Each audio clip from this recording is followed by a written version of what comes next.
Hi everyone, कैसे हैं आप सब। I hope you are doing very very good. इस वीडियो में हम करेंगे इलास्टिसिटी ऑफ डिमांड का एक बहुत important concept, that is factors affecting price elasticity of demand. ठीक है, बट इससे पहले मैं आपको बता दूं कि अगर आपको मेरे नोट्स चाहिए या इंपॉर्टेंट क्वेश्चंस के डिस्कशन शॉर्ट जिसमें हम कोशिश करता हूं कि इंपॉर्टेंट कंसेप्ट को 30 सेकंड 1 मिनट में समझा सकूं, तो आप इसके लिए 2 चीज़ कर सकते हो। पहला, मेरे इंस्टाग्राम चैनल इको सीखो को फॉलो कर लो। दूसरा, मैंने अपने डिस्क्रिप्शन में नीचे अपने व्हाट्सएप चैनल का एक लिंक डाला है, उसको ज्वाइन कर लो। उसमें क्या है कि मुझे कुछ भी इंपॉर्टेंट मिलता है, कुछ भी अच्छा क्वेश्चन दिखता है तो मैं व्हाट्सएप में पोस्ट कर देता हूँ, सो दैट आप सब उसमें अपडेटेड रहो। और इंस्टाग्राम फॉलो करने से आपको बहुत सारे फ़ायदे मिलेंगे, बिकॉज कुछ इंपॉर्टेंट क्वेश्चन का आंसर कैसे लिखना है 30 सेकंड में समझा दिया, जो कि मैं यूट्यूब में नहीं कर सकता हूँ। यूट्यूब सिर्फ लंबे वीडियोज़ के लिए, और अगर आपको डिटेल में वीडियो चाहिए तो ऑब्वियसली आप मेरे सामने वीडियो देख रहे हो। So my name is Sandeep Bhogal and I welcome you all to Eco Seekho. चलिए स्टार्ट करते हैं। Factors affecting price elasticity of demand. ठीक है, तो फैक्टर्स जो है प्राइस इलास्टिसिटी ऑफ डिमांड को अफेक्ट करते हैं। Factors affecting price elasticity of demand. ठीक है, अब देखिए, अभी तक आपको इतना तो समझ में आ गया होगा इस चैप्टर में कि अगर मैं कहूं कि प्रोडक्ट का डिमांड इलास्टिक है, इसका मतलब the change in demand will be greater than the change in price. So when I say the demand for the product is elastic, it simply means that the change in demand will be greater than the change in price. और अगर मैं कहूँ कि product का demand inelastic है, inelastic का मतलब the change in demand is less than the change in price. तो इस टॉपिक को समझने से पहले इलास्टिसिटी का कंसेप्ट क्लियर होना बहुत ज़रूरी है। हालांकि मैंने प्रीवियस वीडियोस पे समझाया है, लेकिन अगर मैं आपको अभी शॉर्ट में समझाऊं तो खाली इतना याद रखना, जब आप समझोगे कि when I say the demand for the product is elastic, that means the demand will change more than the change in price, and when I say demand for the product is inelastic, it would mean the change in demand will be less than the change in price. चलिए, first factor affecting price elasticity of demand. So देखो, किसी का demand बहुत highly elastic होता है, किसी का demand inelastic होता है, किसी का डिमांड बहुत ज़्यादा चेंज हो जाता है प्राइस के चेंज होने से, किसी का डिमांड प्राइस के चेंज होने से ज़्यादा चेंज नहीं होता है। तो हम कैसे समझेंगे कि किस प्रोडक्ट का डिमांड इलास्टिक होगा और किस प्रोडक्ट का डिमांड इनइलास्टिक होगा? ठीक है, सबसे पहला factor is availability of substitutes. मैं शॉर्ट फॉर्म लिख रहा हूं, और आपको अगर ये पीडीएफ चाहिए तो क्या होगा ना, ये इस पीडीएफ को भी मैं उसी में डाल दूंगा। जो व्हाट्सएप चैनल है मेरा, मैं उसी में डाल देता हूं। तो आप वहां पे जब एक बार आप मेरे व्हाट्सएप चैनल में आप एक बार ज्वाइन कर लिया, तो जो भी मैं पढ़ा रहा हूँ यूट्यूब में, उसकी वीडियोस आपको मिलती रहेगी। तो चलिए समझते हैं अवेलेबिलिटी ऑफ सब्स्टिट्यूट जो है वो कैसे इंपैक्ट करता है इलास्टिसिटी ऑफ डिमांड को। जिस भी प्रोडक्ट के सब्स्टिट्यूट्स बहुत ज़्यादा अवेलेबल हो मार्केट में, उसका डिमांड इलास्टिक रहेगा। और जिस भी प्रोडक्ट के सब्स्टिट्यूट ज़्यादा अवेलेबल नहीं है मार्केट में, उसका डिमांड इनइलास्टिक रहेगा। चलिए एग्जाम्पल के तौर पर समझते हैं। अगर थम्स अप की बात करें तो थम्स अप के सब्स्टिट्यूट्स कौन से? Thums Up, Coke, Pepsi. अब थम्स अप का सब्स्टिट्यूट मार्केट में अवेलेबल है। सपोज करो कि तीनों 10-10 रुपीज़ में बिकते हैं। ठीक है, अब क्या हुआ कि थम्स अप ने सोचा कि मैं कैसे अपने प्रॉफिट को बढ़ाऊं, तो उन्होंने सोचा कि चलो एक बार काम करते हैं कि प्राइस को बढ़ा के देखते हैं। तो इन्होंने अपने प्रोडक्ट का प्राइस क्या किया? बढ़ा लिया। जब इन्होंने अपने प्रोडक्ट का प्राइस बढ़ाया तो हुआ क्या, लोग जो है इमीडिएटली थम्स अप से निकल करके उसके सब्स्टिट्यूट के पास जाना चालू कर दिया। They shifted to its substitute. तो क्या हुआ, सब्स्टिट्यूट अवेलेबल था, प्राइस थोड़ा सा बढ़ाया, डिमांड बहुत ज्यादा गिरा, because people has decided to move to the substitute of Thums Up. तो सब्स्टिट्यूट अवेलेबल थे, प्राइस बढ़ाते ही डिमांड बहुत ज्यादा गिर गया, मतलब डिमांड क्या हुआ? इलास्टिक हुआ। ठीक है, और अगर थम्स अप सपोज करो कि 10 रुपए से प्राइस गिरा के 8 करता है, तब भी इसका डिमांड बहुत ज़्यादा बढ़ेगा, बिकॉज उस केस में क्या होगा, कोक और पेप्सी के जितने भी यूजर्स हैं वो थम्स अप के पास आ जाएंगे, because Thums Up has now become comparatively cheaper. जब प्राइस बढ़ाया थम्स अप ने तो वो कंपैरेटिवली एक्सपेंसिव हो गया, तो लोग इसको छोड़ के वहाँ जाने लग गए। तो प्राइस गिराने से डिमांड बहुत बढ़ा, प्राइस बढ़ाने से डिमांड बहुत गिरा। लेकिन जैसे ही थम्स अप ने प्राइस गिराया, it has now become comparatively cheaper when you compare it with its substitute. तो लोग जो है सब्स्टिट्यूट को छोड़ के थम्स अप के पास आने लग गए, तो थोड़े से प्राइस गिरने से डिमांड बहुत बढ़ गया। तो देखो, जो मैं वही यहाँ समझने की कोशिश करो कि सब्स्टिट्यूट जहाँ ज़्यादा होंगे वहाँ पे प्राइस इलास्टिसिटी ऑफ डिमांड भी ज़्यादा होगा। ठीक है, लेकिन अगर प्रोडक्ट का सब्स्टिट्यूट अवेलेबल नहीं है, ठीक है, लेट्स से खाली थम्स अप ही होता और इसका कोई सब्स्टिट्यूट नहीं होता, तो इसके प्राइस बढ़ने से या गिरने से डिमांड में उतना फर्क नहीं पड़ता, because people don't have an option to shift to the other substitutes available. अब देखो कितनी सारी मेडिसिन हैं। कोविड के टाइम पे एक if I am not wrong remdesivir नाम की एक एंटीबायोटिक थी जो लंग इन्फेक्शन को ठीक करती थी, और remdesivir I think normal price 2,500-3 हज़ार रुपये का होगा, उस समय 50,000 की भी बिकी है वो, क्योंकि उसका सब्स्टिट्यूट अवेलेबल नहीं था मार्केट में। तो क्या हुआ, जैसे ही प्राइस बढ़ा डिमांड उतना नहीं गिरा, because people did not have any substitute available. तो जिस भी प्रोडक्ट का सब्स्टिट्यूट अवेलेबल नहीं होगा उसका डिमांड क्या होगा, इनइलास्टिक होगा, मतलब प्राइस के चेंज होने से डिमांड उतना चेंज नहीं होगा। सेकंड फैक्टर पे आते हैं, पहला अवेलेबिलिटी ऑफ सब्स्टिट्यूट, दूसरा let's say nature of the commodity. Nature of the commodity, अब नेचर ऑफ द कमोडिटी मतलब जो प्रोडक्ट नेसेसिटी के कैटेगरी में आता है, सॉल्ट, शुगर, इन सब का डिमांड क्या होता है, इनइलास्टिक होता है, क्योंकि नेसेसिटी है, प्राइस चेंज होने से डिमांड उतना चेंज नहीं कर सकते, बिकॉज उसके बिना सर्वाइवल मुश्किल है। आप अगर सॉल्ट की बात करें, सॉल्ट अगर आज 20 रुपये 25 रुपये का पैकेट है, लेट्स से, मैं अज्यूम करके बता रहा हूँ, हाँ, और अगर यही पैकेट सॉल्ट का 150 रुपये का भी हो जाए तब भी डिमांड में फ़र्क नहीं पड़ेगा, बिकॉज सॉल्ट का डिमांड जो है वो इनइलास्टिक है। इनइलास्टिक इसीलिए है because it falls under the category of necessity. Same goes with sugar, ठीक है। तो anything that comes under necessity उसका डिमांड इनइलास्टिक ही रहेगा, but anything that falls under the category of luxury goods, luxury goods के case में demand जो है वो इलास्टिक रहता है, बिकॉज देखो नेसेसिटी के बिना तो हम नहीं रह पाएंगे, लग्जरी के बिना हम रह लेंगे, मरेंगे नहीं, right. Luxury is to flaunt, society में अपने आप को शो ऑफ करना है कि देखो मैं दूसरों से बेटर हूँ या मैं उससे कम नहीं हूँ। तो आप जब लग्जरी की बात करें तो जैसे अब सपोज करो branded shoes, Adidas, Reebok, Nike, ठीक है, अभी तो बहुत सारे ब्रांड्स आ गए हैं, तो उनके केस में है तो लग्जरी। देखो अब मैं 10,000 के जूते पहनूंगा, उसको मैं नेसेसिटी तो नहीं कह सकता हूँ, है ना, उसको मैं कंफर्ट भी नहीं कह सकता, वो लग्जरी है। या आप इंटरनेशनल ब्रांड शर्ट्स देखते हो, इतने महंगे महंगे शर्ट्स हैं, ठीक है, 5-5, 6-6 हज़ार रुपये के शर्ट्स हैं, तो उस केस में क्या होगा, वो लग्जरी के कैटेगरी में आ गए। इंपोर्टेड वॉचेस लग्जरी के कैटेगरी में आ गई। तो इस केस में लोग इसको नहीं खरीदते, देख करके नज़र में रखते हैं कि लेंगे भाई, मन तो है, लेकिन तब लेंगे जब इस पर सेल लगे। देखना आप ये सब चीज़ में सेल का वेट करते हो। जैसे ही प्राइस गिरता है, even if they come up with a banner of sale flat 30% off, demand goes up by more than 500-600%। क्यों ऐसा? क्योंकि लोग वेट कर रहे थे, लग्जरी है, लेना है, लेकिन मर नहीं रहे इसके बिना, अभी नहीं लेना है, कभी ले सकते हैं बाद में, ठीक है। तो इस केस में क्या होगा, डिमांड जो होगा इसका इलास्टिक हो जाएगा। तो लग्जरी के केस में मैं पर्सनली बात करूं तो मैं कभी भी कोई शर्ट या जीन्स या शूज़ या वॉच कभी भी मैं फुल प्राइस पे नहीं खरीदना प्रेफर नहीं करता हूँ। मजबूरी में फंस गए, लेना ही पड़े अलग बात है, लेकिन प्रेफर नहीं करता हूँ। 95% of time I buy shirts और ट्राउज़र और जीन्स और व्हाटएवर, मैं वेट करता हूँ सेल का। सेल लगते ही जो खरीदना होता है खरीद लेते हैं, और सेल तो आजकल लगती रहती है, बिकॉज इतना कंपटीशन आ गया है, तो वेट करो, मिलेगा। तो लग्जरी के केस में डिमांड क्या होगा, इलास्टिक होगा। Third case, possibility of postponement. जिस चीज़ को हम पोस्टपोन कर सकते हैं, जिस चीज़ के यूज़ को हम पोस्टपोन कर सकते हैं, उसका डिमांड इलास्टिक होगा। और जिस चीज़ के यूज़ को हम पोस्टपोन नहीं कर सकते, ये मैंने इसके बाद इसलिए पढ़ाया क्योंकि एला पॉइंट इससे मिलता जुलता है, लेकिन ये दोनों अलग अलग पॉइंट है। जिस चीज़ को हम पोस्टपोन कर सकते हैं, हम पोस्टपोन किसके यूज़ को पोस्टपोन कर सकते हैं, जनरली लग्जरी के यूज़ को पोस्टपोन कर सकते हैं। तो उसका डिमांड क्या हो गया, इलास्टिक हो गया। पोस्टपोन कर रहे हैं, बाद में लेंगे भाई, देखेंगे जब प्राइस गिरेगा तब लेंगे। जैसे ही प्राइस गिरता है दिमाग में बात आती है कि भाई इतना दिन से वेट कर रहे थे कि प्राइस गिर जाए गिर जाए गिर जाए, अब गिरा है तो ले लेते हैं।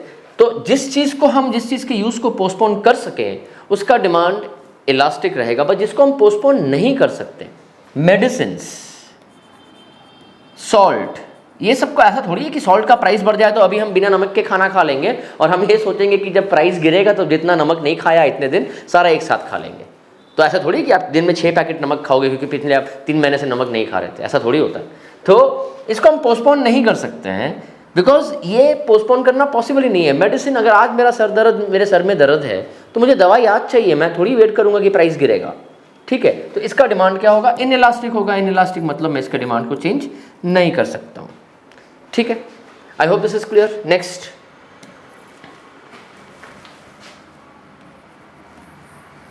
Proportion of income spent.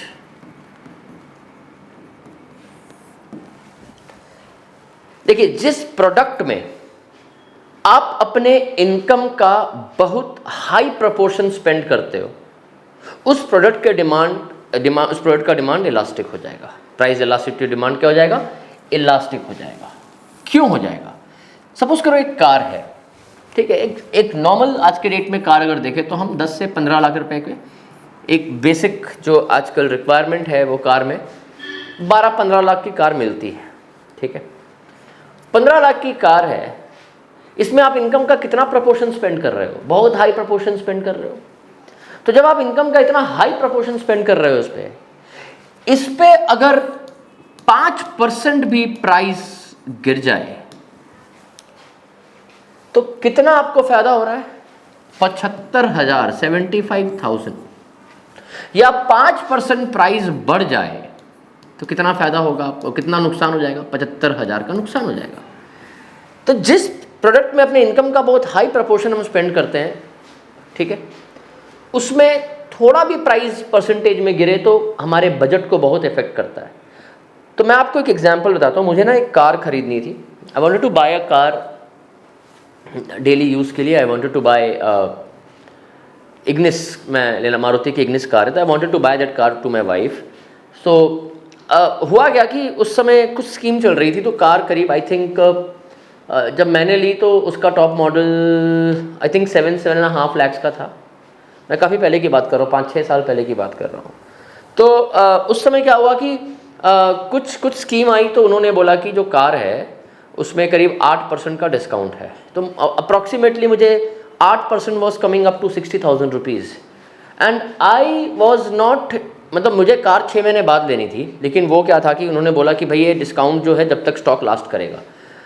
मैंने देखा 60,000 रुपये बच रहे हैं, तो जो चीज़ मुझे 6 महीने बाद खरीदनी थी मैंने उसी समय इधर उधर मैनेज करके वो कार खरीद ली। क्यों? बिकॉज उसमें मेरे इनकम का बहुत हाई प्रोपोर्शन स्पेंड हो रहा था और परसेंटेज में थोड़ा भी प्राइस गिर रहा था तो बड़ा सेविंग्स हो रहा था। तो मतलब क्या हुआ कि अगर हम किसी प्रोडक्ट में अपने इनकम का बहुत हाई प्रोपोर्शन स्पेंड करते हैं, उसका डिमांड इलास्टिक होता है, बिकॉज उसके प्राइस में चेंज होने से हमारे बजट में बहुत इफेक्ट पड़ता है। और अगर यही 5% महंगा हो जाए, कोई मुझे बोल दे कि ये कार जो है वो आके 2 महीने बाद जो है वो 5% महंगी हो जाएगी या 10% महंगी हो जाएगी, तब तो मैं अभी लूँगा, बिकॉज मुझे पता है कि भाई प्राइस बढ़ने से तो मेरा बजट हिल जाएगा, मैं शायद उस समय प्राइस बढ़ने के बाद मेरा डिमांड बहुत गिर जाए, ठीक है। लेकिन जिस प्रोडक्ट में अपने इनकम का बहुत कम प्रपोर्शन स्पेंड कर रहे हैं, लेट्स से मैच बॉक्स शायद 4-5 रुपये का आता हो, तो इस केस में क्या होगा, इसमें अगर मैच बॉक्स महंगा भी हो जाए 10%, 20% प्राइस बढ़ेगा तो 1 रुपये बढ़ेगा। तो क्या 20% प्राइस बढ़ जाएगा तो मैं क्या बोलूँगा दुकानदार को, नहीं भैया माचिस बहुत महंगी हो गई, मैं नहीं लूँगा, आप ठग रहे हो, आप लूट रहे हो कस्टमर को, ऐसा तो नहीं बोलूँगा मैं, क्योंकि इसके प्राइस बढ़ने से भी मेरे बजट में इफेक्ट नहीं पड़ा, मुझे पता भी नहीं चला कि 1 रुपये ज़्यादा दे रहा हूँ कि कम दे रहा हूँ। और इसमें अगर 50% सेल भी लग जाए तो अगर सोचो कितना फनी ऐड होगा कि आपको बोलेगा माचिस में 50% का डिस्काउंट है, तो आपको लगता है माचिस की सेल बढ़ेगी? नहीं बढ़ेगी, क्योंकि भाई 50% का डिस्काउंट मतलब 5 रुपये से 2.5 रुपये हो जाएगा। कितना पैसा बच रहा है आपका? 2.5 रुपये बचा के क्या कर लोगे, क्या ही जिंदगी जी लोगे आप? बात समझ रहे हो? तो जिस प्रोडक्ट में अपने इनकम का बहुत लो प्रपोर्शन स्पेंड करते हैं उसका डिमांड इनइलास्टिक होता है, बिकॉज वो प्राइस के बढ़ने या घटने से हमारे बजट को उतना इम्पैक्ट नहीं पड़ता है। न्यूज़पेपर के एग्जाम्पल, न्यूज़पेपर अगर 4 रुपये से 5 रुपये भी हो जाए, या 5 रुपये का 6 रुपये भी हो जाए, 6 रुपये का 7 रुपये भी हो जाए, तो हमारा डिमांड में फ़र्क नहीं पड़ने वाला है, because it is not impacting a budget. या अगर न्यूज़पेपर 7 रुपये का बिकने वाला 5 रुपये का बिके तो हम न्यूज़पेपर ज़्यादा थोड़ी लेंगे, 2 न्यूज़पेपर लेके पढ़ रहे हैं ऐसे, भाई कोई मतलब नहीं है ना। मैं इसलिए नहीं लूँगा because it is not impacting my budget. तो आपको प्रोडक्ट समझना पड़ेगा कि इसमें क्या हो रहा है। तो जिसमें हम ज़्यादा प्रपोर्शन स्पेंड करते हैं उसके प्राइस को गिराने में फ़ायदा है, बिकॉज उसके प्राइस के गिराने से डिमांड बहुत बढ़ेगा। नेक्स्ट इज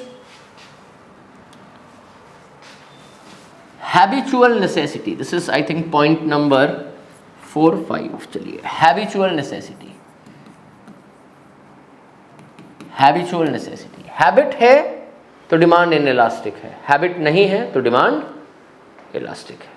ठीक है, जिस चीज की हैबिचुअल नेसेसिटी आदत है और वो जरूरी हो जाए, अब मुझे अब चाहिए, उसके बिना मैं रह नहीं पा रहा हूँ। फॉर एग्जाम्पल सिगरेट, सिगरेट एक हैबिचुअल नेसेसिटी के कैटेगरी में आता है, तो इसका डिमांड क्या होगा, इनइलास्टिक होगा। गवर्नमेंट पिछले 10 साल से हर बजट में सिगरेट का दाम थोड़ा थोड़ा करके बढ़ा रही है। आप समझो क्यों बढ़ा रही है, बिकॉज गवर्नमेंट को पता है मैं प्राइस बढ़ाऊंगा भी, मतलब गवर्नमेंट उसमें टैक्स बढ़ाता है बेसिकली। तो एक सिगरेट जो सपोज करो 15 रुपये की मिलती है, उसका शायद मैन्युफैक्चरिंग कॉस्ट 2-2.5 रुपये ही होगा, बाकी का अमाउंट टैक्स पे जाता है। तो क्यों गवर्नमेंट इसमें टैक्स लगा के इसका प्राइस बढ़ा रहा है, बिकॉज डिमांड इनइलास्टिक, वो हैबिचुअल नेसेसिटी है। गवर्नमेंट को मालूम है इसका प्राइस बढ़ भी जाए तब भी इसके सेल में फर्क नहीं आएगा। और अगर बात करूं जो, तो अगर सिगरेट की बात करूं, वो that comes under the category of habitual necessity and the demand will B inelastic. और जो चीज़ हैबिट नहीं बनी है उसका डिमांड इलास्टिक ही रहेगा। हैबिट नहीं है, मिले तो सही, ना मिले तो सही, उसका प्राइस बढ़ जाएगा तो शायद डिमांड घट जाए।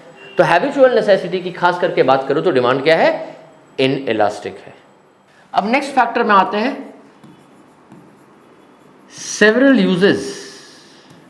अब देखो, आप product which can be put to several uses, उसका डिमांड इलास्टिक रहेगा। But a product which can not be put to several uses, उसके कंपैरिजन में उसका डिमांड जो है, जो सेवरल यूजेस में यूज कर सकते हैं, मल्टीपल चीज़ों के लिए यूज कर सकते हैं, उसका डिमांड इलास्टिक रहेगा। क्यों रहेगा समझते हैं। एग्जाम्पल लेते हैं, product which can be put to several usages. Milk, milk can be use for the purpose of, देखो मिल्क का मेन पर्पस क्या है, is making tea and making coffee. Milk और भी पर्पसेस के लिए यूज होते हैं, making curd, paneer, sweets, butter, milk shake, let's say ghee, है ना। तो बहुत सारे पर्पसेस के लिए होते हैं, लेकिन हम इसको मेजरली किसके लिए यूज करते हैं। Milk is majorly use for the purpose of making tea and coffee. अब समझो कि जब इसका प्राइस गिर जाए, सपोज करो कि मिल्क मिल रहा है अभी 60 रुपए पर लीटर और प्राइस इसका गिर के हो जाए, लेट्स से आपका मिल्कमैन आके बोले कि अगले 10 दिन के लिए लेट्स से दूध जो है वो 40 रुपए लीटर है, let's say for whatever reasons, price गिरा तो क्या होगा, you will start using it for other purposes as well. You will start using it for making curd, paneer, sweets, butter, shake, ghee, lassi, जो भी जितना भी कुछ भी सोच लो। बिकॉज जैसे ही प्राइस गिरा, लोगों को लगा कि इसको हम और भी पर्पसेस के लिए यूज कर सकते हैं। तो भाई जैसे प्राइस गिरा, people started using it for other purposes as well, जो कि इंपॉर्टेंट नहीं थे, लेकिन भाई प्राइस गिरा है तो मौके का फायदा उठाते हैं, मौके में चौका मारते हैं, तो डिमांड क्या हुआ, बढ़ गया। प्राइस थोड़ा सा गिरा, शायद डिमांड बहुत बढ़ जाए, बिकॉज लोग जो है इसको मल्टीपल यूजेस के लिए खरीदना चालू कर देंगे। ठीक है, तो जनरली टी एंड कॉफी के लिए यूज हो रहा है, जैसे ही प्राइस गिरा, people started using it for all the other purposes and the demand went up. ठीक है, तो जिस प्रोडक्ट को हम बहुत ज़्यादा पर्पसेस, इलेक्ट्रिसिटी हो गया, मिल्क है, इलेक्ट्रिसिटी में भी अगर सपोज करो कि अगर price of electricity per unit जो गिर जाए, तो आप इलेक्ट्रिसिटी को बहुत सारे, इलेक्ट्रिसिटी बेसिकली हम लोग किसके लिए यूज़ करते हैं, पंखा, लाइट, राइट। और घर में देखना, जब आप एसी ऑन करते हो तो आपको आपके पेरेंट्स बोलते होंगे कि अगर नहीं ज़रूरत है तो मत ऑन करो, या रूम से बाहर निकल रहे हो तो पंखा बंद कर दो, एसी बंद कर दो। तो भाई जब बिजली सस्ती हो जाएगी, आप पंखे और लाइट के अलावा उसको एसी के लिए भी यूज़ करोगे, रेफ्रिजरेटर के लिए भी यूज़ करोगे, गर्मी में हीटर भी चालू कर दोगे कि बोलेगा भाई सस्ता है, यूज़ कर लो, यूज़ करना है तो क्या होगा, जैसे ही इलेक्ट्रिसिटी का प्राइस गिरेगा, demand will start increasing drastically, because electricity को भी लोग बहुत सारी चीज़ों के लिए यूज़ करना चालू कर देंगे। सो अंडरस्टैंड द कंसेप्ट, जिसको हम ज़्यादा चीज़ में यूज़ कर सकते हैं, ये हर केस में पॉसिबल नहीं है। आइडेंटिफाई द प्रोडक्ट जिसको हम ज़्यादा चीज़ों के लिए यूज़ कर सकते हैं, उसका प्राइस गिराओ, डिमांड बहुत बढ़ जाएगा। ठीक है, so this is how the factors depends. तो आप कभी भी प्रोडक्ट को मार्केट में लॉन्च करना चाहते हो तो ये जानना बहुत ज़रूरी है कि प्रोडक्ट का डिमांड इलास्टिक है या इनइलास्टिक है। And once you get to know whether the demand is elastic और inelastic, you can take the decision appropriately. So I hope you like the video. अगर आपको वीडियो पसंद आई है तो please forward this video to your friends and do like and subscribe my channel. Thank you so much.